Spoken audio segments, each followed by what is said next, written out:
नमस्कार, स्वागत करता हूं आप सभी का अपने यूट्यूब चैनल एच के नॉलेज एंड मोर पर। मैं आज फिर से एक नया टॉपिक लेकर आया हूं। 12th बायोलॉजी के बेस पे स्टेट गवर्नमेंट सिलेबस ने जो आधारित किए सिलेबस, उसके आधार पर एनसीईआरटी सिलेबस के पैटर्न पर भी है, ये सीबीएसई पैटर्न पर भी है, और स्टेट गवर्नमेंट जो अभी अप्लाई कर रही है, जिस पर काम कर रही है, जिस सारे स्कूल्स में पढ़ाई जा रही सिलेबस, उसके बेस पे भी है। एम्ब्रायनिक डेवलपमेंट की चर्चा मैं करूँगा आज की इस वीडियो में। ठीक है, वीडियो को अंत तक देखें, बड़ी बारीकी से देखें और ध्यान से सुने। मैं एम्ब्रायनिक डेवलपमेंट के सारे स्टेज को क्लियर करने जा रहा हूं, और मैं आपको बताऊंगा कि कौन से स्तर में बाद में जो fat of germ layer in embryonic development की चर्चा करूंगा, भ्रूण विकास में जनन स्तर का भविष्य के बारे में चर्चा करूंगा, formation of infant from gastrula से शिशु का फॉर्मेशन कैसे होता है वो भी मैं क्लियर करूंगा, और यहाँ पर बताऊंगा फंक्शन ऑफ प्लेसेंटा के कार्य के बारे में भी मैं चर्चा करूंगा। तो ये वीडियो बहुत इंपॉर्टेंट होने वाला है आपके लिए, उन सभी के लिए जो नीट वगैरह की प्रिपरेशन में लगे रहते हैं, सेट और नेट की तैयारी सिलेबस के बेस पे करते हैं, उन सब के लिए काफ़ी VVIMP टॉपिक लेकर आया हूँ। मैंने इस चीज़ को आपके लिए प्रिपेयर किया है कि अगर आप इस वीडियो को ध्यान से देखते हैं, सारी चीज़ें सुनते हैं क्लियरली, अगर आप क्लियर हो जाते हैं, कॉन्सेप्ट क्लियर हो जाता है, तो मैं समझता हूं कि इससे संबंधित जो भी सवाल आपको पूछा जाएगा आप उसका आंसर सही दे पाएंगे। ठीक है, तो वीडियो को अंत तक देखिए, अंत तक बने रहिए। अगर चैनल को सब्सक्राइब आपने नहीं किए हैं तो निवेदन सबसे कि चैनल को पहले सब्सक्राइब कर ले, ताकि नए वीडियो और अच्छे वीडियो की जानकारी आपको हमेशा मिलते रहे। मैं हमेशा वीडियो अपलोड करते ही रहता हूँ। ठीक है, वीडियो पसंद आता है तो अंत में लाइक जरूर करें, और अपने उन सारे फ्रेंड्स को शेयर करें जिनको इस चीज़ की ज़रूरत पड़ सकती है। ठीक है, चलिए शुरू करते हैं। एम्ब्रायनिक डेवलपमेंट, भ्रूण विकास। इससे पहले की वीडियो में आपने देखा था कि मैंने आपको वहाँ पर मेंस्ट्रुएशन साइकिल के बारे में विस्तार से चर्चा किया था, फर्टिलाइजेशन की पूरी प्रक्रिया मैंने बताया था, इम्प्लांटेशन की विधि को मैंने बताया था, मेथड बताया था मैंने कि कैसे इम्प्लांट होता है, जो जाइगोट है वो यूट्रस में, ये पूरी प्रक्रिया मैंने लास्ट वीडियो में बता दिया है। अगर लास्ट वीडियो आपने नहीं देखे हैं तो एक बार फिर से कहूँगा कि वो लास्ट वीडियो जरूर देखें, काफ़ी महत्वपूर्ण टॉपिक था वो भी और ये भी। ठीक है, चलिए शुरू करते हैं आज का ये एम्ब्रायनिक डेवलपमेंट। वीडियो पर अंत तक बने रहिए। तो आपको मैं ले चलता हूँ फर्टिलाइजेशन में। फर्टिलाइजेशन के बाद जो युग्मनज बनता है, जाइगोट बनता है, उसमें तेज़ी से, काफ़ी फास्ट तरीके से माइटोसिस डिवीज़न होता है। उसके द्वारा वो लगातार डिवाइड होना शुरू कर देता है। लगातार डिवाइड होने के बाद एक complete well developed human infant का फॉर्मेशन हो जाता है, एक बेबी का निर्माण हो जाता है, एक शिशु का निर्माण हो जाता है, जो कि फीमेल के यूट्रस या गर्भाशय के अंदर होता है। क्लियर है, समझ में आया? ठीक है, तो ये जो फर्टिलाइजेशन की प्रोसेस होती है, फर्टिलाइजेशन की क्रिया होती है, निषेचन की क्रिया होती है, उसके लगभग 10 सप्ताह तक के डेवलप्ड जाइगोट को एम्ब्रियो कहेंगे। ठीक है, देखिए मैं इसको एक एक चीज़ को क्लियर कर देता हूँ आपको। सबसे पहले फर्टिलाइजेशन की क्रिया में जाते हैं हम लोग। फर्टिलाइजेशन, ठीक है, फर्टिलाइजेशन के बाद बनता है जाइगोट, युग्मनज बनता है। जाइगोट में लगातार माइटोसिस डिवीजन होता है। कौन सा डिवीजन होता है? माइटोसिस, माइटोसिस डिवीजन होता है, समसूत्र विभाजन होता है, जिसके द्वारा लगातार कोशिकाएं विभाजित होती है। लगातार कोशिकाएं विभाजित होने के बाद में एक इन्फेंट का फॉर्मेशन होता है, अर्थात शिशु का फॉर्मेशन होता है। ठीक है, पूरी प्रक्रिया किसके अंदर चलती है? यूट्रस के अंदर चलती है, गर्भाशय के अंदर संचालित होती है। ठीक है, तो ये पूरी प्रोसेस हो गई, जिसके बारे में आज आपको मैं पूरे डिटेल में चर्चा करूंगा, डायग्रामेटिक पॉइंट वाइज क्लियर करूंगा एक एक चीज़ को। ठीक है, तो आपको ये पता होना चाहिए कि फर्टिलाइजेशन के बाद, आफ्टर द फर्टिलाइजेशन, ठीक है, 10 वीक तक के जो जाइगोट रहते हैं उसको एम्ब्रियो कहते हैं। क्या कहते हैं? भ्रूण कहते हैं। या ये बहुत बड़ी चीज़ है जो मैं आज आपको शुरुआत में ही बता रहा हूँ। फर्टिलाइजेशन के बाद 10 वीक तक के, 10 सप्ताह तक के जो डेवलप्ड युग्मनज रहेगा, जाइगोट रहेगा, उसको एम्ब्रियो कहेंगे। समझ में आ गया? तो एम्ब्रियो से 10 वीक तक जो जाइगोट में होने वाला डिफरेंट टाइप्स के जो क्रमिक चेंजेस होंगे, इसमें क्रमिक परिवर्तन होंगे, उन सबको एम्ब्रायनिक डेवलपमेंट कहेंगे। मतलब देखिए कहाँ से फर्टिलाइजेशन की क्रिया के बाद क्या होता है, जायगोट का फॉर्मेशन होता है। जायगोट के फॉर्मेशन से लेकर 10 सप्ताह तक जिसमें भ्रूण का निर्माण हो, ये पूरा भ्रूणी विकास कहलाता है, एम्ब्रायनिक डेवलपमेंट कहलाता है। ठीक है, कई बार कंफ्यूज रहते हैं कि भ्रूणी विकास किसे कहते हैं। सामान्यतः भ्रूणी विकास के लिए ऐसे शब्दों का हम प्रयोग करते हैं कि प्रजनन के बाद निषेचन की प्रक्रिया से लेकर बच्चे के जन्म तक की पूरी अवस्था को एक साथ भ्रूणी विकास कह देते हैं, ऐसा सामान्य अवस्था में कहते हैं। लेकिन वो एक्चुअल में साइंटिफिक जो लैंग्वेज में बात करनी है हमको, वो यही है कि निषेचन के बाद जाइगोट जब 10 सप्ताह का भ्रूण में कन्वर्ट हो जाता है, तो इसमें होने वाले क्रमिक परिवर्तनों को ही हमें एम्ब्रायनिक डेवलपमेंट कहेंगे, भ्रूण विकास कहेंगे। क्लियर है। अब आफ्टर द 10 वीक्स, 10 सप्ताह के बाद, जन्म से पहले तक, ठीक है नहीं, आफ्टर 10 वीक, ठीक है नहीं, 10 सप्ताह के बाद, जन्म से पहले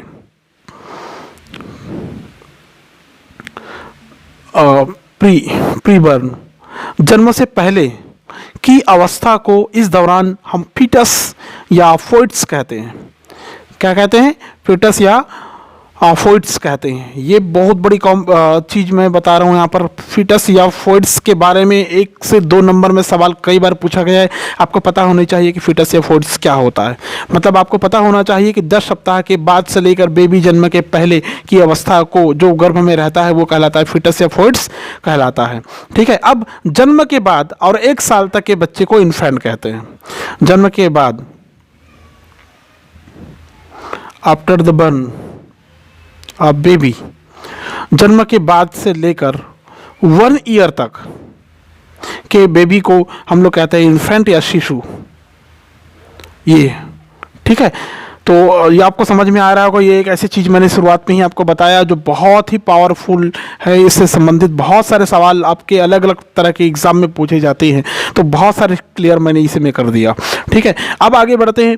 ये जो एम्ब्रायनिक डेवलपमेंट होता है, सामान्य बोलचाल की भाषा में युग्मनज से लेकर शिशु जन्म के समय या प्रसव तक के, डिलीवरी टाइम तक के जितने भी प्रकार के चेंजेस होते हैं उन सबको एक साथ एम्ब्रायनिक डेवलपमेंट तो कह देते हैं, भ्रूण विकास कह देते हैं। लेकिन हमको ये पता होना चाहिए कि मानव के शरीर में होने वाला जो भ्रूणी विकास है, एम्ब्रायनिक डेवलपमेंट है, उसमें हमने पढ़ा कि जायगोट से लेकर एम्ब्रियो तक ये कहलाएगा, मतलब 10 वीक तक एम्ब्रियो, 10 वीक के बाद बर्न के पहले तक फीटस या फोइट्स, उसके बाद जन्म के बाद से लेकर 1 साल तक की अवस्था को हम लोग कहेंगे इन्फेंट या शिशु कहते हैं। ठीक है। ये जो इतनी चीज़ें आपने देखा, ये सारी चीज़ें कई चरणों से होकर गुजरती है, कई स्टेजेस से होकर, कई अवस्थाओं से होकर गुजरती है। उन अवस्थाओं का वर्णन मैं यहाँ पर करने जा रहा हूँ। सबसे पहली स्टेज इसमें होती है, वो कहलाता है क्लीवेज या विदलन।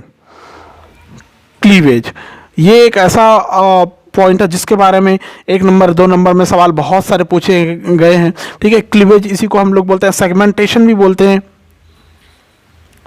सेगमेंटेशन भी कहते हैं इसको। ठीक है। इसी को हम लोग फॉर्मेशन ऑफ मोरूला भी कहते हैं। क्या कहते हैं? Formation of morula. ठीक है। आप देख के इसको समझ लीजिए कि ये cleavage, segmentation, formation of morula, ये सारी चीज़ें फर्टिलाइजेशन के बाद जाइगोट में होने वाले परिवर्तन के फलस्वरूप ये बनने वाली स्ट्रक्चर है, ये संरचना है। तो देखिए होता कैसे है ये। ठीक है। मैं आपको जनरली बता रहा हूँ कि सामान्य तरीके से बता रहा हूँ कि फर्टिलाइजेशन के बाद जो फर्टिलाइज्ड एग होता है, निषेचित अंडाणु होता है। निषेचित अंडाणु कहने का मतलब जो जाइगोट होता है उसमें लगातार समसूत्री विभाजन होता है, जिससे कई कोशिकाओं के समूह में बढ़ जाते हैं। कोशिकाएं कई बनती है लेकिन आकार में कोई वृद्धि नहीं होती। जाइगोट के उस प्रकार से विभाजित होने की क्रिया को, जिसमें केवल और केवल उसका नंबर से बढ़ता है, कोशिकाओं की संख्या बढ़ती है लेकिन आकार वही रहता है, उस अवस्था को हम लोग कहते हैं क्लीवेज या विदलन कहते हैं। वंश अगेन रिपीट टेलीकास्ट। ध्यान से सुनिएगा। ठीक है। मैंने अभी कहा कि फर्टिलाइजेशन के बाद फर्टिलाइज्ड एग या जिसको हम लोग जाइगोट कहते हैं, उसमें लगातार और तेजी से माइटोसिस डिवीजन होता है, समसूत्री विभाजन होता है। समसूत्री विभाजन के पश्चात वहाँ पर नई कई कोशिकाओं के समूह बन जाते हैं। उन बनी हुई नई कई कोशिकाओं के समूह को जिसमें केवल और केवल संख्या में वृद्धि होती है, नंबर्स में वृद्धि होती है, आकार वही रहता है, उस विभाजन को विदलन कहते हैं या क्लीवेज कहते हैं। समझ में आ गया। और इस विभाजन से बनी हुई न्यू सेल्स को हम लोग ब्लास्टोमियर्स कहते हैं। क्या कहते हैं? ब्लास्टोमियर्स कहते हैं। क्लियर है? अभी जो मैंने कहा इसका डायग्रामेटिक आप आर्ट देख लीजिए। ठीक है, एक युग्मनज या जाइगोट, ठीक है, एक युग्मनज या जाइगोट इस प्रकार से मैं यहाँ पर शो करने जा रहा हूँ। ठीक है, ये ऊपर का लेयर होता है, जोना पेलोसिडा का लेयर होता है। ठीक है, अंदर इस प्रकार से जाइगोट या जो बोलते हैं न्यूक्ली, एग न्यूक्ली और स्पर्म न्यूक्ली पोलर बॉडीज के रूप में अंदर जो दिखाई देगा वो इस प्रकार से आपको दिखाई देता है। ये दोनों को हम लोग कहते हैं, दोनों यहाँ पर होगा पोलर बॉडीज है, दोनों पोलर बॉडीज है। क्लियर है? सबसे पहली अवस्था ये आपको दिखाई दे रही है, यहाँ पर चारों तरफ इसमें साइटोप्लाज्म भरा हुआ रहता है। ठीक है, अभी अभी हमने कहा कि इसमें लगातार समसूत्र विभाजन होता है। ठीक है ना, समसूत्र विभाजन होता है तो इसके बाद की स्टेज को कुछ इस प्रकार से मैं शो करता हूँ। ठीक है, एक ये दो सेल्स है, दोनों आपस में जुड़ गई, दोनों पोलर बॉडी, दोनों न्यूक्ली आपस में जोड़ने से एक जाइगोट बना। जाइगोट से दो बार ये विभाजित होती है, कुछ इस प्रकार की सेल का फॉर्मेशन करती है, इस प्रकार की सेल का फॉर्मेशन करती है। ठीक है, ये जो नई बनने वाली सेल है, ये नई बनने वाली सेल को ही, चूंकि इसमें पहली बार विभाजन हो रहा है, दो ही कोशिका आपको दिखाई दे रही है। ये ऊपर का जो लेयर होता है ये जोना पेलोसिडा का ही लेयर होता है। ठीक है, ये इस प्रकार का जो लेयर है, ये लेयर जोना पेलोसिडा का होता है, जोना पेलोसिडा का ये लेयर भी और ये लेयर भी, ये जोना पेलोसिडा का लेयर है। ठीक है, जोना पेलोसिडा का लेयर है। ठीक है, यहाँ पर क्या हुआ? फर्स्ट क्लीवेज होता है, फर्स्ट क्लीवेज का प्रथम विदलन होता है, फर्स्ट क्लीवेज प्रथम विदलन हुआ। ठीक है, ये सेकेंड हो गया। ठीक है, अब क्या होगा? अभी अभी हमने कहा था कि वो कई बार विभाजित होती थी, एक बार विभाजित हो गई, ऐसे कई बार विभाजित होंगी, कई बार विभाजित होंगी, क्या बनाएंगी? ठीक है, कुछ इस प्रकार की स्ट्रक्चर में ये कन्वर्ट हो जाएंगे, ये इस प्रकार से इतने सारे सेल्स इसमें फॉर्मेट हो जाएंगे या बन जाएंगे। ठीक है, इस दौरान भी इसमें जो जोना पेलोसिडे का लेयर है ये बना हुआ रहता है, जोना पेलोसिडे का लेयर इसमें आपको दिखाई देगा। ठीक है, चारों तरफ जोना पेलोसिडे का लेयर दिखाई देगा। ठीक है, यहाँ पर आप देख रहे हैं कि ये कई कोशिकाओं में कन्वर्ट हो गई। कई कोशिकाओं में कन्वर्ट होने के बाद इसमें जो कोशिकाएं होती है वो जब 12 से 16 कोशिकाओं में कन्वर्ट हो जाएंगी। कितनी कोशिकाओं में? 12 से 16। तो मैं यहाँ पर एक साथ ये जो विदलन से बनी हुई नई कोशिकाओं की जो संख्या है, आकार में नहीं बढ़ती, मैंने पहले बताया था, केवल संख्या में बढ़ती है। ठीक है, संख्या में बढ़ रही, कुछ इस प्रकार से बढ़ती है कि नई बनी हुई संख्या को ब्लास्टोमियर्स कहते हैं। वो जो ब्लास्टोमियर्स रहता है इस दौरान 12 से 16 कोशिकाओं में कन्वर्ट हो जाती है। कितनी कोशिकाओं में कन्वर्ट हो जाती है? 12 से 16 कोशिकाओं में कन्वर्ट हो जाती है। ये जो लेयर है ये जोना पेलोसिडा का लेयर है। ठीक है, इसके अंदर हम लोग एक सेल का फॉर्मेशन इस प्रकार से कर सकते हैं। ठीक है, ये हो गया आपका 12 से 16 कोशिका। ठीक है, मैं गिनती नहीं कर रहा हूँ, याद रखेंगे, आप भी बिना गिने ही इसको बना सकते हैं। ठीक है, इस प्रकार से इतने सारे कोशिकाओं की संख्या में आपको ऐसे दिखाई देगा। ठीक है, ये जो कोशिकाओं की संख्या दिखाई दे रही है ये पूरी कोशिकाओं का संख्या ए से लेकर डी तक की स्टेज को मैं यहाँ पर कहता हूँ क्लीवेज या विदलन। क्या कह रहा हूँ? क्लीवेज या विदलन। ये पूरा क्लीवेज या विदलन को दर्शाता है, जिसमें कोशिकाएं लगातार समसूत्र विभाजन के द्वारा संख्या में बढ़ी, आकार वही रहता है, आकार निश्चित रहता है।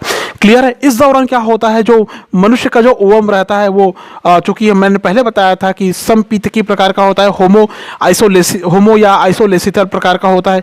कहने का मतलब होता है समपीतकी मतलब पूरे कोशिका द्रव्य में समान रूप से उसका जो योग सेल होगा वो वितरित रहेगा, उसका जो योग सेल रहेगा वो समान रूप से वितरित रहेगा। ये आपको पता होना चाहिए। क्लियर है? किसी किसी में सूक्ष्म पित्तकी के रूप में भी होता है, माइक्रोलेसिथल के रूप में होता है, मतलब योग जो सेल होता है वो अंडाणु के अंदर, ओवम के अंदर बहुत कम मात्रा में होता है।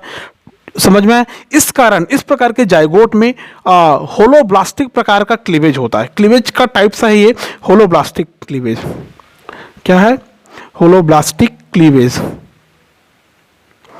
मतलब इसको बोलते हैं पूर्णभंजी विदलन बोलते हैं इसको। क्या बोलेंगे? पूर्णभंजी विदलन मतलब युग्मनज का पूर्ण कोशिकाओं में विभाजित होना। जो जाइगोट रहता है पूरी तरह से कोशिकाएं विभाजित हो जाती है। विदलन के प्रथम विभाजन में आपने देखा कि युग्मनज मध्य से दो भागों में बट रही है, दो ब्लास्टोमियर्स में विभाजित हुई, बाद में दूसरा विभाजन फिर उसके समकोण पर होता है, उससे 4 बनी, 4 से 8 बनी, 8 से 16 बनी। ठीक है, ब्लास्टोमियर्स में विभाजन लगातार होते रहता है, ब्लास्टोमियर्स छोटे होते जाते हैं। संख्या बढ़ रही है, उनको स्पेस चाहिए, तो वो छोटे होते जाते हैं, विभाजित होकर छोटे होते जा रही है।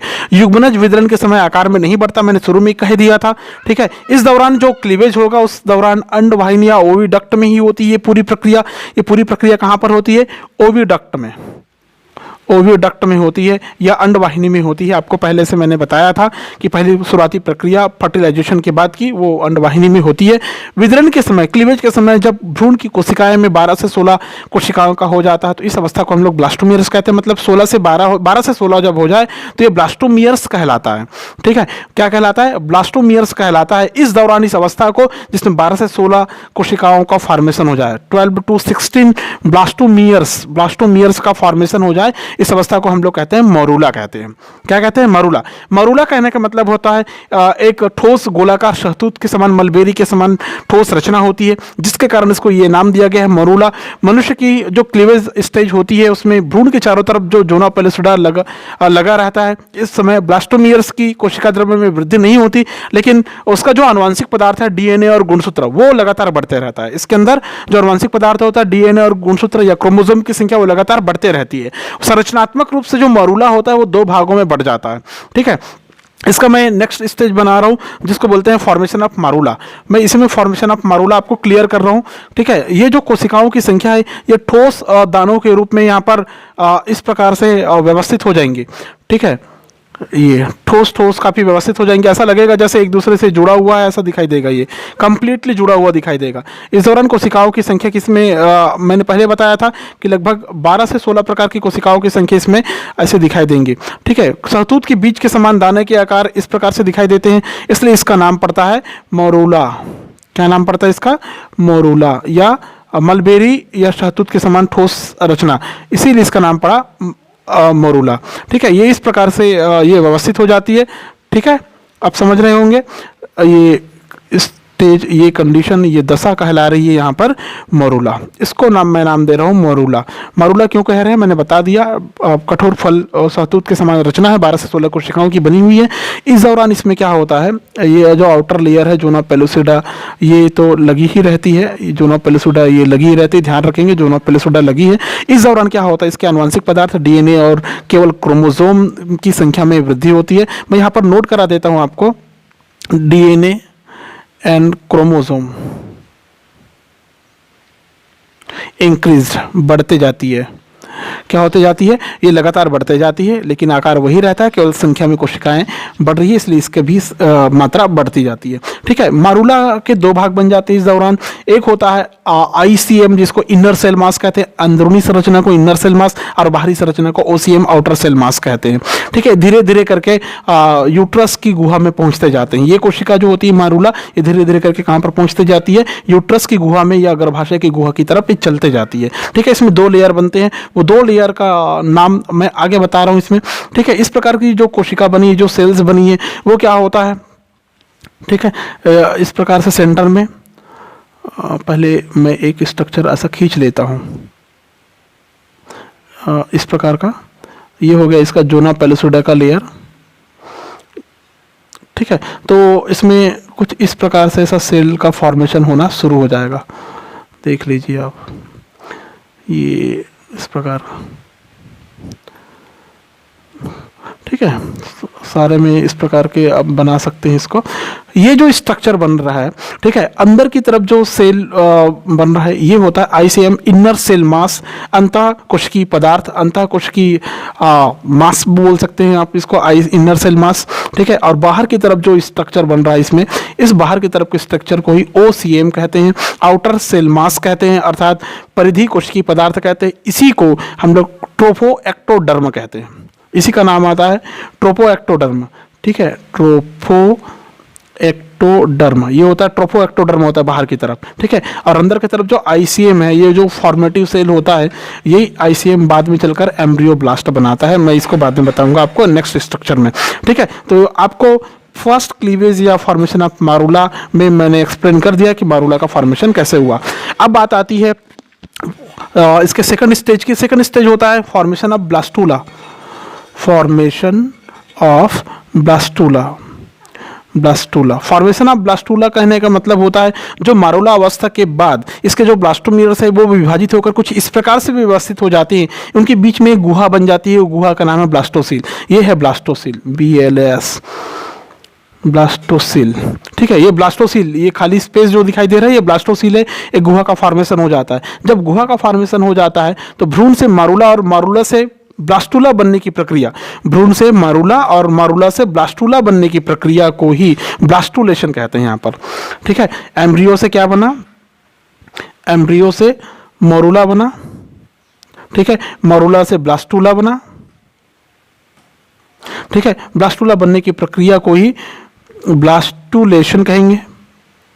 ठीक है, ब्लास्टुलेशन कहते हैं। इस क्रिया के दौरान क्या होता है, भ्रूण के चारों तरफ जोना पेलोसिडा का लेयर, अब यहाँ पर धीरे धीरे करके वो खत्म हो जाती है। जोना पेलोसिडा का लेयर इसके अंतिम स्टेज आते तक पूरी तरह से समाप्त हो जाती है। ब्लास्टोसील में जो गुहा है वहाँ पर जो यूट्रस होता है वहाँ का द्रव विसरित होकर परासरित होकर भर जाता है, ऑस्मोसिस के कारण यहाँ पर भर जाता है, ब्लास्टोसील नामक गुहा में भर जाता है। इस अवस्था में जो ओसीएम होता है, आउटर सेल मास होता है, वो चारों तरफ ट्रोफोब्लास्ट है, ट्रोफोएक्टोडर्म का निर्माण कर देती है, एक स्तर बनाती है। आईसीएम जो होता है वो एम्ब्रियोब्लास्ट बना देती है। मतलब यहाँ पर मैं फिर से नया स्ट्रक्चर ड्रा कर रहा हूँ, वो इस प्रकार से इसको ड्रा करता हूँ मैं।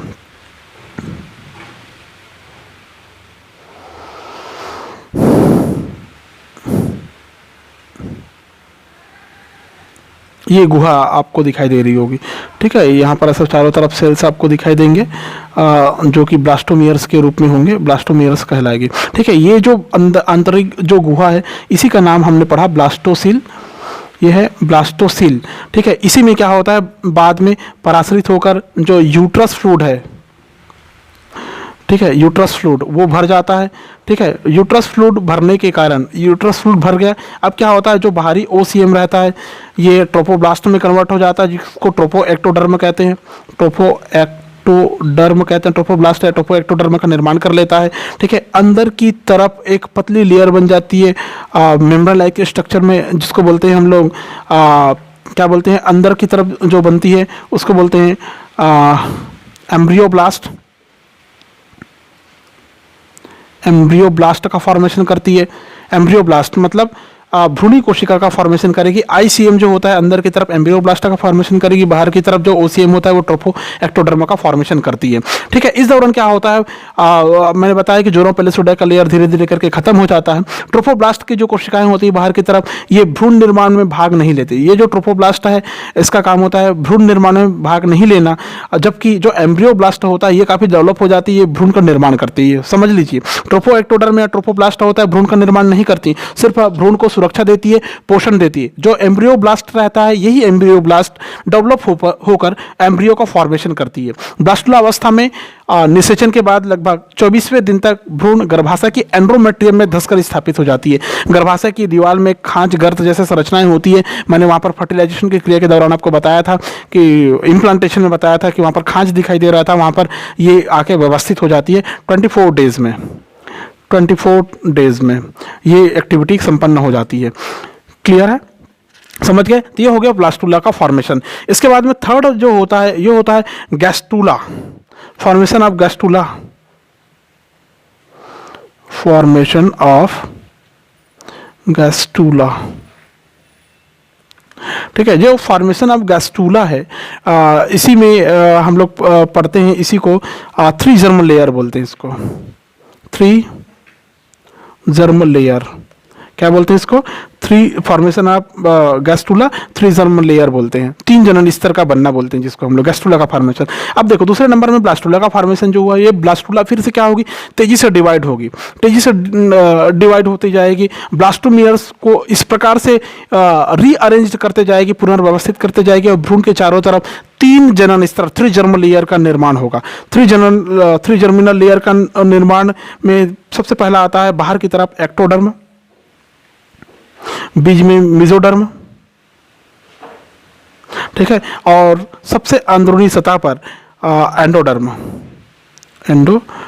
इस प्रकार के 3 स्तर का निर्माण कर लेती है। भ्रूण की इस अवस्था को जिसमें गैस्टुला से इस अवस्था को जिसमें गैस्टुला तथा ब्लास्टुला से गैस्टुला बनने की क्रिया को गैस्टुलेशन कहते हैं। इस अवस्था को गैस्टुला कह रहे हैं, लेकिन ब्लास्टुला से गैस्टुला बनने की प्रक्रिया को गैस्टुलेशन कह रहे हैं।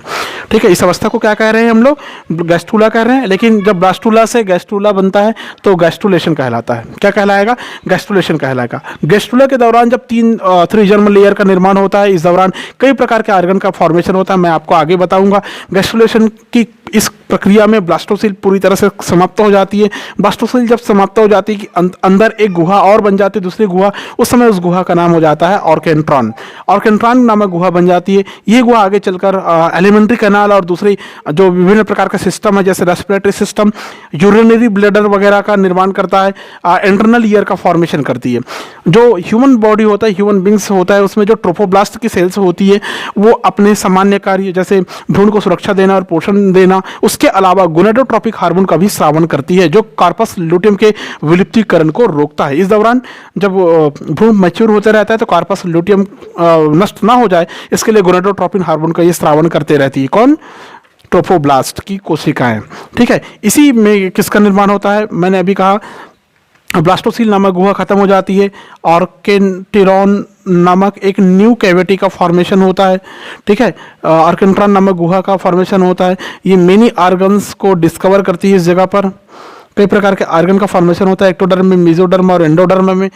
क्लियर है? और इस दौरान जो ट्रोफोब्लास्ट रहता है या ट्रोपो एक्टोडर्म रहता है, ट्रोपो एक्टोडर्म जो रहता है, ये एक गोनेडोट्रोपिन हार्मोन का स्रावन करती है। Gonadotropin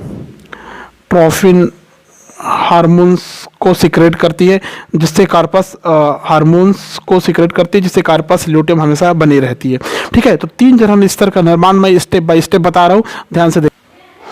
3 germinal layer formation, formation of endoderm. मैं सबसे पहले बता रहा हूँ फॉर्मेशन ऑफ एंडोडर्म। इसमें फॉर्मेशन ऑफ एंडोडर्म, एंडोडर्म सबसे अंदरूनी सतह का निर्माण कैसे होता है। ठीक है, आपने ऐसा पढ़ा था कि शुरू में कि जो एंडोडर्म का फॉर्मेशन होता है वो कैसे होगा। एंडोडर्म मतलब आंतरिक कोशिका होती है। एंडोडर्म के फॉर्मेशन में आपको ये बताया जाता है कि सबसे बाहर की तरफ जो कोशिकाएं रहती है वो इस प्रकार से रहती है।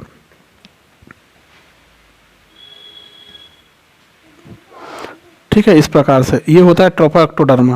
क्या बोलते हैं इसको? ट्रोपोएक्टोडर्म। इस प्रकार से ऐसा संरचना में कन्वर्ट रहता है। अंदर की तरफ की जो सेल्स होती है, ये जो सेल्स है, ये सेल्स कहलाता है इनर सेल मास। क्या बोलते हैं इसको? Inner cell mass.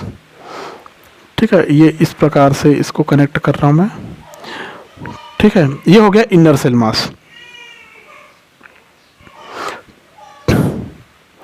ठीक है, अंदर की तरफ को ICM इनर सेल मास और एम्ब्रियोब्लास्ट कहते हैं, इसको मैंने बताया था। ऊपर की तरफ को ट्रोपोएक्टोडर्म कहते हैं। ठीक है, ट्रोपोएक्टोडर्म ट्रोपोब्लास्ट कहते हैं। अंदर की तरफ इनर सेल मास होता है। ये इनर सेल मास होता है। ब्लास्टोसिल गुहा के समाप्त होते ही एम्ब्रियोब्लास्ट की कुछ कोशिकाएं विभाजित होकर ब्लास्टोसिल की गुहा की तरफ आती है। मतलब एम्ब्रियोब्लास्ट ट्रोपोब्लास्ट से कुछ कोशिकाएं विभाजित होकर ब्लास्टोसिल नामक गुहा आती है और यहाँ पर फर्स्ट एंडोडर्मल सेल्स का फॉर्मेशन करती है। ये इस प्रकार से ये यहाँ से अलग हो रही है और अलग होकर क्या बनाती है, यहाँ पर अलग हो रही है और इस प्रकार से ऐसा सेल्स का फॉर्मेशन करते जाती है इस प्रकार से। ठीक है, ये जो सेल्स का फॉर्मेशन हुआ है इस जगह पर, ये नई सेल्स को ही आप यहाँ पर कहेंगे एंडोडर्म। क्या कहेंगे? एंडोडर्म कहेंगे, एंडोडर्म कहेंगे। समझ में आया? ब्लास्टोसिल की बाहरी कोशिकीय स्तर होता है, अंदर एक दूसरी स्तर कोशिका बनाते हैं जिसको एंडोडर्म कहते हैं। बाहर की तरफ से विभाजित होकर आई अंदर की तरफ ब्लास्टोसिल नामक गुहा में एक नई स्तर का फॉर्मेशन कर रही है, जिसको क्या कहेंगे? एंडोडर्म कहते हैं। भ्रूण की लंबाई बढ़ने लगती है इस दौरान। यदि हम काट काट के देखते हैं तो भ्रूण में एक बाहरी नली के अंदर एक कम व्यास वाली नली भी दिखाई देती है। मतलब ये ऐसा गोल घेरा में है, इसका हम काट काट के देखते हैं तो बाहरी नली के अंदर एक और पतली नलिका आपको दिखाई देगी। क्लियर है? एम्ब्रियोब्लास्ट से एंडोडर्म कोशिकाओं के बाद जो कोशिकाएं बचती है वो अपेक्षाकृत थोड़ी मोटी स्तर के रूप में डिस्क का फॉर्मेशन करती है, जिसको एम्ब्रायोनिक डिस्क कहते हैं। क्या करते हैं? क्या कहते हैं? Embryonic disc. ये जो सेल्स बन रही है एंडोडर्म सेल है। एंडोडर्म सेल फिर से नेक्स्ट स्टेप में आ गई, तो मैं इसको अलग कर देता हूँ पूरी स्ट्रक्चर को। इस प्रकार से मैं इसको, ये ट्रोपोएक्टोडर्म या ट्रोपोब्लास्ट था, इस प्रकार से इसको मैं इंक्लूड कर देता हूँ। ये ट्रोपोब्लास्ट, ये ट्रोपोएक्टोडर्म बोलते हैं जिसको। अब ये जो एंडोडर्म की सेल्स है वो बिल्कुल इससे जो लगी हुई सेल्स है उससे पूरे अलग हो जाएंगी गुहा में। ठीक है, ये इससे इस सेल से अलग हो जाएंगे। ठीक है, इस प्रकार से ये कन्वर्ट हो जाएगी।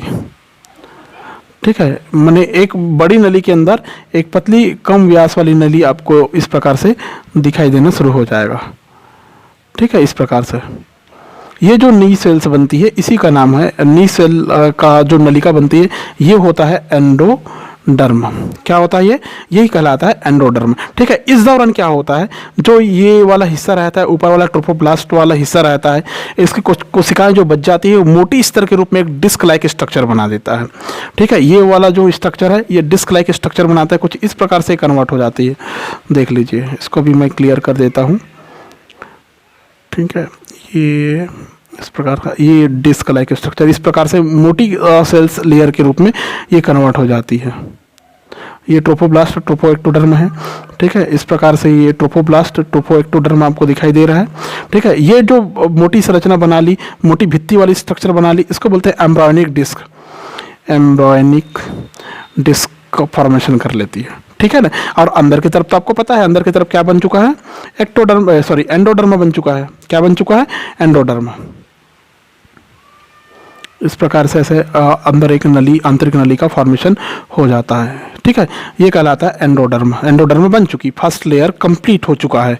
ठीक है, समझ गए आप? ये होता है फॉर्मेशन ऑफ एंडोडर्म। अब मैं आ रहा हूँ मेसोडर्म के formation of mesoderm. Formation of mesoderm के लिए क्या करते हैं, मैं यहाँ पर दूसरा डायग्राम ड्रा कर रहा हूँ यहाँ पर। ठीक है, फॉर्मेशन ऑफ मेसोडर्म। मेसो मतलब मध्य, चर्म बोलते हैं इसको, मध्य चर्म बोलेंगे हिंदी में। ठीक है, इसको एंडोडर्म मतलब अंतः चर्म, इसको मेसोडर्म मतलब मध्य चर्म। ठीक है, यहाँ पर क्या होता है, जो एम्ब्रायोनिक डिस्क वाला हिस्सा है भ्रूण लंबाई में बढ़ता है, एक सिरा मोटा रहता है, दूसरा सिरा पतला होता है। ठीक है ना, एक सिरा मोटा और एक सिरा पतला होता है। एक सिरा मोटा और एक सिरा पतला होता है का मतलब क्या होता है, ये जो एम्ब्रायोनिक डिस्क वाला हिस्सा, मैं इसी के आगे ये नेक्स्ट डायग्राम को क्रिएट कर रहा हूँ, ध्यान रखना। इसमें क्या होता है, एम्ब्रायोनिक डिस्क वाला जो हिस्सा रहता है ये ट्रोफोएक्टोडर्म में इस प्रकार से ऐसा बढ़ते जाता है, बढ़ते जाता है, बढ़ते जाता है, लंबाई में भी बढ़ते जाता है। भ्रूण किस में बढ़ते जाता है? लंबाई में बढ़ते जाता है। इस प्रकार से ये ट्रोफोएक्टोडर्म है, याद रखेंगे ना। ठीक है, इस दौरान क्या होता है, एम्ब्रायोनिक डिस्क की कुछ कोशिकाएं फिर से यहाँ पर ऐसे अलग होना शुरू कर देती है। ठीक है, इस प्रकार से ऐसे अलग होना शुरू कर देती है। एम्ब्रायोनिक डिस्क की कुछ कोशिकाएं अलग होती है। ये एम्ब्रायोनिक डिस्क है पूरा, क्या बोलते हैं, हाँ ये एम्ब्रायोनिक डिस्क है। एम्ब्रायोनिक डिस्क इसी का नाम था बाहरी आउटर सेल मास, या इसको बोलते हैं ट्रोफोएक्टोडर्म बोलते हैं, ट्रोफोएक्टोडर्म बोलते हैं। और यहाँ पर देखिए, ये एम्ब्रायोनिक डिस्क के बाद में कुछ कोशिकाएं फिर से यहाँ से अलग होती है, मतलब अपनी परिधि की कोशिका को छोड़कर कुछ कोशिकाएं फिर से यहाँ पर ऐसे अलग हो रही हैं, इस प्रकार की सेल्स के रूप में फॉर्मेट हो रही है, अलग से बन रही है। ये बनने वाली जो दूसरी लेयर है ये कहलाता है मेसोडर्म। क्या कहलाती है? मेसोडर्म कहलाती है। मतलब इसका जो एम्ब्रायोनिक डिस्क का एक भाग मोटा रहता है, दूसरा भाग पूंछनुमा पतली संरचना के रूप में ये बढ़ते जाता है, बढ़ते जाता है। इस दौरान क्या होता है, एंडोडर्म अंदर पूरी तरह से विकसित हो गया रहता है। ये अंदर आपको एक लेयर जो पहले से बना हुआ दिखाई देगा, ये जो लेयर है ये क्या है, एंडोडर्म का लेयर है। ठीक है, दूसरा नंबर का फिर से लेयर बन रहा है। दूसरे नंबर का लेयर का नाम अभी मैंने बताया मेसोडर्म का फॉर्मेशन होता है। ये एंडोडर्म था, ये मेसोडर्म का फॉर्मेशन हो रहा है। ठीक है, अब थर्ड नंबर में आता है मेसोडर्म के बाद में एक्टोडर्म, सबसे बाहर का एक्टोडर्म। ठीक है, धीरे धीरे करके मेसोडर्म की कोशिकाएं अलग हो गई। अब क्या होता है, एक्टोडर्म में क्या होगा, ये जो आखिरी में जो बच जाता है, लास्ट में जो बच जाता है, मेसोडर्म की कोशिकाएं अलग होने के बाद एम्ब्रायोनिक डिस्क में बची बाकी कोशिकाएं विभाजित होकर और बाहरी स्तर के रूप में व्यवस्थित हो जाती है। भ्रूण के चारों तरफ एक बाह्य स्तर का निर्माण करती है, आउटर लेयर का निर्माण करती है। किसका निर्माण करती है? आउटर लेयर का निर्माण करती है। भ्रूण के चारों तरफ आउटर लेयर बाह्य स्तर का निर्माण करती है। ये बाह्य स्तर को ही हम लोग एक्टोडर्म कहते हैं। तो इसमें ज़्यादा कोई विशेष डायग्राम नहीं, समझ लीजिए कि मेसोडर्म के अलग होने के बाद में जो बच जाती है कोशिका एम्ब्रायोनिक डिस्क में, वही बाहरी स्तर के रूप में विकसित हो जाती है और वही स्तर कहलाती है एक्टोडर्म कहलाती है, बाहरी स्तर एक्टोडर्म कहलाती है। क्लियर है? अब इस दौरान क्या होता है, भ्रूण के जब विकास होते जाता है तो जितने भी प्रकार के विकसित हो रहे डेवलपमेंट होने वाले एम्ब्रियो रहते हैं, उसमें 3 जर्मिनल लेयर का निर्माण होने के बाद में विभिन्न प्रकार के ऑर्गेनोजेनेसिस शुरू हो जाता है। ऑर्गेनोजेनेसिस शुरू हो जाता है मतलब अंग निर्माण की प्रक्रिया प्रारंभ हो जाती है। ठीक है, सबसे पहले क्या होता है, इस अंग स्तर में कलिका के रूप में बनते हैं, मतलब कोई भी प्रकार का ऑर्गन है वो कलिका या एक बर्ड्स के रूप में बनेगी, बाद में पूरी तरह से विकसित होकर अंगों का निर्माण करेगी। अगर सभी में बनने वाले अंग की चर्चा करें तो एंडोडर्म में जो बनता है वो कुछ इस प्रकार से बनता है। इसमें एलिमेंट्री कैनाल बनता है, इंटरनल एपिथेलियल सेल्स का फॉर्मेशन होता है, इंटेस्टाइन बनता है, इसमें स्टमक इंटेस्टाइन ग्लैंड का फॉर्मेशन होता है, स्टमक का फॉर्मेशन होता है, liver, pancreas, thyroid, parathyroid, pituitary gland, अग्रपिंड का फॉर्मेशन होता है इसमें, थाइमस ग्लैंड, फेफड़े, लंग्स बोलते हैं जिसको आप लोग, अगर फीमेल है तो उसके लिए वेजाइना की वाल बनती है, यूरेथ्रा बनता है, उसमें मूत्रमार्ग बनता है, दूसरी तरफ दूसरी और संबंधित ग्रंथियों का निर्माण इससे हो जाता है। ठीक है, अगर बात करूं मैं मेसोडर्मा की बात करूं तो मेसोडर्मा में इसमें विभिन्न प्रकार के डर्म है, चमड़ी का फॉर्मेशन होता है, चमड़ी का फॉर्मेशन होता है, कशेरुक दंड वर्टिब्रल कॉलम का निर्माण होता है, इसमें एक्सियल स्केलेटन बनता है, इसमें रेखित और अरेखित, लाइनर और नॉन लाइनर प्रकार की मसल्स का फॉर्मेशन होता है, कार्डियक मसल्स का फॉर्मेशन होता है, किडनी, गोनेड्स, यूरिनो जेनेटल सिस्टम का फॉर्मेशन होगा, इसमें एड्रिनल कॉर्टेक्स का फॉर्मेशन होगा, ब्लड सर्कुलेटरी सिस्टम का फॉर्मेशन होगा, लिम्फ सिस्टम, स्प्लीन और सिलोमिक एपिथेलियम का फॉर्मेशन इसमें होता है। ठीक है, एक्टोडर्मा में जो लेयर बनेंगे कुछ इस प्रकार से बनेंगे, इसमें एपिडर्मिस बनेंगे, मतलब अधिचर्म बनेंगे, अंदर की चमड़ी बनती है। ठीक है, इसमें जो होगा वो नर्वस सिस्टम का निर्माण होगा, मतलब इसमें ब्रेन और स्पाइनल कार्ड की सारी तंत्रिकाएं इसमें, नर्व इसमें बनेंगी, पिगमेंट सेल्स बनेंगे, विसरल और क्रेनियल बोन्स का फॉर्मेशन होगा, मतलब कार्टिलेज का निर्माण होगा इसमें, adrenal gland, medulla gland, pituitary gland, ठीक है, पिनियल बॉडी, रेटिना, आंखी retina and then cornea, lens, nasal epithelium, नाक की जो अंतः झिल्ली रहती है वो, इंटरनल ईयर का निर्माण होगा इसमें, एलिमेंट्री कैनाल, मतलब बकल कैविटी, एलिमेंट्री कैनाल में बकल कैविटी मुख गुहा का निर्माण होगा, रेक्टम का फॉर्मेशन होगा, लेटरल लाइन के जितने भी प्रकार के पार्श्व रेखा के जितने भी प्रकार के सेंसर ऑर्गन हैं ये बनेगा आपको एक्टोडर्मा में मिलेगा। क्लियर है? एपिडर्मिस का फॉर्मेशन करता है, मतलब बाहरी चर्म का निर्माण, मैंने आंतरिक चर्म कहा था, उसको सुधार लेंगे आप लोग, बाह्य चर्म का निर्माण करता है। क्लियर है? तो ये हो गई पूरी प्रक्रिया फॉर्मेशन ऑफ गैस्ट्रुला। अब गैस्ट्रुला से क्या होता है, जो थर्ड नंबर के बाद सी के बाद जो आता है, मैं यहीं पर कर रहा हूँ ताकि आपको ज़्यादा प्रॉब्लम ना हो। इन्फेंट, शिशु का फॉर्मेशन, किससे शिशु का फॉर्मेशन होगा? ये गैस्ट्रुला से ही शिशु का फॉर्मेशन होगा। भ्रूण के 5वें सप्ताह तक 3 जर्मिनल लेयर का निर्माण हो जाता है, आपको पता होना चाहिए। इसके बाद उसके विभिन्न अंगों का निर्माण होगा। 6ठे सप्ताह में उसके विभिन्न अंगों के लिए कलिकाएं या उभार, जिन जगहों पर जो अंग बनते हैं वह बनना है, उस जगह पर वो कलिका के रूप में विकसित हो जाएंगी। पाँव के लिए भी कलिकाएं बन जाएगी। 6ठे सप्ताह के अंत तक एक लस डेवलप प्रकार का सर्कुलेटरी सिस्टम उस एलिमेंट्री कैनल, मतलब उस एम्ब्रियो में बन जाएगा, भ्रूण में बन जाएगा। अगर 7 to 9 वीक में अगर जाएंगे आप तो हैंड और जो लेग्स होंगे वो पूरी तरह से विकसित हो जाएंगे इसमें। उसमें रेस्पिरेटरी सिस्टम, सर्कुलेटरी सिस्टम, विभिन्न प्रकार के नर्वस तंत्रिका और एक्सटर्नल सेक्सुअल ऑर्गन्स भी बन जाते हैं इस समय तक। ठीक है, इसमें जो भ्रूण का जो हेड रहता है वो पूरे शरीर का आधा हिस्सा बनाता है। तीसरे महीने तक भ्रूण का लगभग 3 इंच हाइट हो जाती है, मतलब लंबाई हो जाती है। ठीक है, इस दौरान कंकाल तंत्र भी बन जाता है। 4th मंथ तक आते आते भ्रूण लगभग 7 इंच का हो जाता है। ठीक है, सिर और शरीर पर उसमें रोए बन जाते हैं, बाल बन जाते हैं, हेयर्स बन जाते हैं, छोटे छोटे रोम की संरचना बन जाती है। 5th मंथ में alimentary canal, blood cells and then bone marrows का फॉर्मेशन हो जाता है। 6th मंथ में फिटस एक कंप्लीटली मानव का सबसे छोटा रूप धारण कर लेता है। इस माह के प्रारंभ में भ्रूण के अंदर जो हार्ट बीट है उसके माँ के उदर के बाहर से सुना जा सकता है, माँ के उदर के बाहर से सुन सकते हैं आप। 7वें माह में, जो 7वें माह होता है उसमें फिटस गर्भाशय से बाहर आने योग्य हो जाता है, लेकिन फिर भी 8वें माह में भ्रूण में वसा का जमा होता है, शरीर भरा पूरा हो जाता है। तब जाके 9वें महीने तक भ्रूण लगभग 20 इंच लंबा, 6 से 8 पाउंड का होकर शिशु जन्म के लिए तैयार हो जाता है। इस समय इसके पूरे शरीर की लंबाई, पूरे मतलब उसके सिर की लंबाई शरीर का 1/4 होता है, मतलब 25% पार्ट होता है पूरा सिर, पूरे शरीर का। ठीक है, तो आपको इस पॉइंट में मिला कि कैसे गैस्ट्रुला से पूरे वयस्क शिशु का निर्माण हो जाता है। वयस्क शिशु का निर्माण मतलब गर्भाशय में, गर्भ के अंदर कैसे शिशु का फॉर्मेशन हो रहा है, ये मैंने पूरा बताया। ठीक है, समझ गए होंगे आप। अब इसमें मैं बताता हूँ जो क्या बोलते हैं, चाइल्ड रहता है, इन्फेंट रहता है, जो शिशु गर्भ में बढ़ते हुए रहता है, वो माँ की गर्भाशय के चारों तरफ उंगली नुमा एक प्रवर्ध बनते हैं उसमें, जिसको कोरियोनिक विलाई बोलते हैं। क्या बोलते हैं? कोरियोनिक विलाई बोलते हैं, मतलब जरायु अंकुर बोलते हैं। उंगली के समान संरचना बनती है। ठीक है, जो एक झिल्ली एमनियन से लगी हुई रहती है। ठीक है। चारों तरफ ब्लास्टुला के चारों तरफ एक संरचना विकसित होती है जिसको कोरियोन या जरायुज बोलते हैं। उसमें एमनियन नामक झिल्ली बन जाती है, उस पर कोरियोनिक विलाई बन जाते हैं, उंगली के समान प्रवर्ध बन जाते हैं, और वो माँ की गर्भाशय के साथ में मिलकर प्लेसेंटा का फॉर्मेशन करता है, मतलब अपरा का फॉर्मेशन करता है। वही अपरा या प्लेसेंटा अपने अंदर उपस्थित एमनियोनिक झिल्ली के भीतर जो एमनियोटिक द्रव होता है, एमनियोटिक फ्लूइड रहता है, उसमें जो अंदर का बेबी तैरता रहता है उन सबको पोषण देता है, गैसेस एक्सचेंज करता है, डाइजेशन और स्टोरेज का काम करता है, एक्सक्रेशन करता है, और एक वाहक का भी काम करता है, वहाँ पर बैरियर का भी काम करता है वहाँ पर।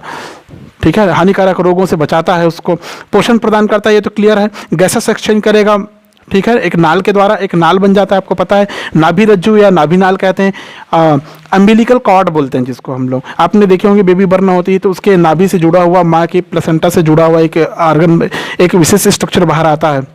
ठीक है, तो वो पता होना चाहिए आपको। ठीक है, तो वो नाभि रज्जु नाभि नाल के द्वारा ये सारी एक्टिविटीज़ पोषण वहीं से लेता है, गैसों का आदान प्रदान होता है, वसा वगैरह का ग्लाइकोजन का संग्रह करता है, जिससे भ्रूण को पोषण मिलता रहता है लगातार।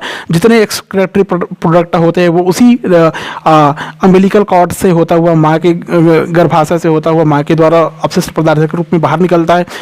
दूसरे हानिकारक रोगाणु से माँ से बच्चों की रक्षा करता है। जितने भी प्रकार के एंडोक्राइन ग्लैंड है उस को कंट्रोल्ड करके रखता है इस दौरान प्लेसेंटा। ठीक है, ये मैंने पूरा प्रक्रिया आपको क्लियरली बता दिया है कि कैसे कैसे इसमें एम्ब्रियोनिक डेवलपमेंट होता है, कैसे शिशु का फॉर्मेशन होता है, अपरा या प्लेसेंटा के क्या कार्य होते हैं। ठीक है, अगर वीडियो पसंद आया होगा, समझ में आया होगा तो वीडियो को लाइक करें, शेयर करें, और चैनल पर पहली बार आए हैं तो प्लीज़ चैनल को सब्सक्राइब करना ना भूलें। नेक्स्ट वीडियो फिर से लेके आऊँगा, नेक्स्ट वीडियो को जानकारी आपको मिलेगी, इसलिए मैं कह रहा हूँ कि चैनल को सब्सक्राइब जरूर करें। ठीक है, तब तक के लिए सबको थैंक यू।